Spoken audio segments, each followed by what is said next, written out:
Kapag ang dalawang Pilipino ay nag-abroad at naghiwalay sila abroad, halimbawa sa Japan o kaya sa Amerika, at nagkaroon sila ng sariling partner doon, and yung isa sa kanila nag-file ng divorce at yung isa ay pinayagan yung isang asawa, yung asawa na mag-file ng divorce. Ito yung tinatawag nating consented foreign divorce, no?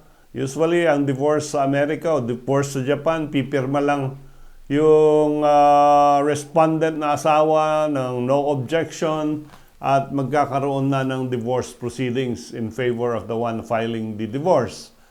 Ito ba ay recognized in the Philippines? Kasi dito sa Pilipinas, hindi pwedeng pag-usapan ang divorce or annulment. So, hindi pwedeng mag-collude.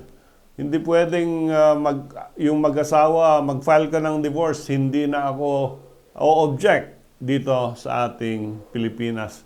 Kaya lang, in the recent case na dinesisyonan ng ating Korte Suprema, pinayagan nila ang consented divorce.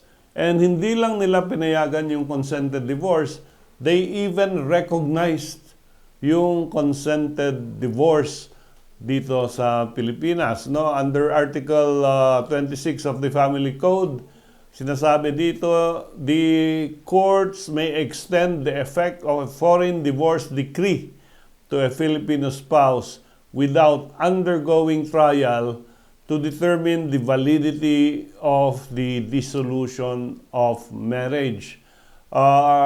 Yun nga, yun dati, bawal ang collusion between husband and wife. But now, in this recent case of Basa Egami versus Bersale, ito ay pinayagan na ng ating Korte Suprema.